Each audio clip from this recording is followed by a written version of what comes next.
Ẹ kú dédé ìwòyí ẹ̀yin èèyàn wa. Ìròyìn pàjáwìrì rèé tó ń wọlé tọ̀ yín wá láti iléeṣẹ́ ẹlẹ́rọ amìtìtì YNN. Ṣẹ́gun Prime lórúkọ tèmi. Gẹ́gẹ́ bí ẹ ti mọ̀, eré agbábọ́ọ̀lù àfẹsẹ̀gbá ti gbogbogbò ìyẹn tí a mọ̀ sí FIFA World Cup ó ń lọ lọ́wọ́lọ́wọ́ o. Ní ọ̀sẹ̀ yìí bákan náà ni a ti rí pé ẹgbẹ́ agbábọ́ọ̀lù Argentina wọ́n fi ọ̀nà ìbùrú wọ́n ṣe òjóró àwọn àti arákùnrin tí ó jẹ́ kó máa mójútó bí nǹkan ṣe ń lọ yẹn rẹfirí wọ́n jọ pàdé àpòpọ̀ láti lé ẹgbẹ́ agbábọ́ọ̀lù Nàìjíríà kúrò ní inú ìdíje ọ̀hún ìyẹn ni Super Eagles of Nigeria wọ́n na Super Eagles ní àmì ayò 2-1 ṣùgbọ́n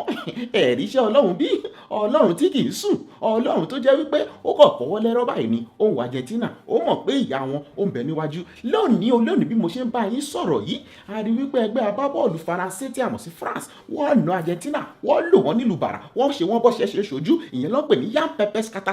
iṣu atayanyan bẹ́ẹ̀ ni nǹkan tó fojú wọn rí nìyẹn èyí tó wá dùn mí nínú jù nínú gbogbo ọ̀rọ̀ yìí ni wípé ẹni tó ṣe okùnfà lílù tó lu Argentina yìí gan ọmọ wa náà ni bẹ́ẹ̀ ni olúwa ní bá pè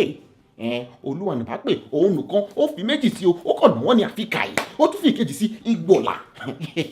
bẹ́ẹ̀ ṣe rí inú mi ń dùn ẹgbẹ́ agbábọ́ọ̀lù Argentina ń tọ́ ojú yín ti jà bí ò jà ẹ̀yin ẹ rò pé ẹ lè ṣe òjòrò fún Nàìjà kẹ́ máa lọ tí yín bá yín pàápàá jùlọ èyí tó ń jẹ́ kí ló ń porúkọ arákùnrin náà Maradona ọ̀gbẹ́ni Maradona ojú gbà mí tì fún yín ojú gbà mí tì ó ti tọ́ bẹ́yẹn ẹ̀kẹ́rù yín kẹ́ máa lọlé Nàìjà àti wàhálé ẹ̀yin náà ẹ máa lọlé yín àpàdé yín tó bá dọdún mẹ́rin ẹ̀yin èèyàn mi ẹ máa gbádùn World Cup yìí jàre àpàdà wá tó bá dọjọ́ tó ń bọ̀ láti wá fi tó yín lé sí bí nǹkan ṣe ń lọ ní World Cup ọ̀hún Ṣẹ́gun Prime lóníròyìn yín ó dàbọ̀.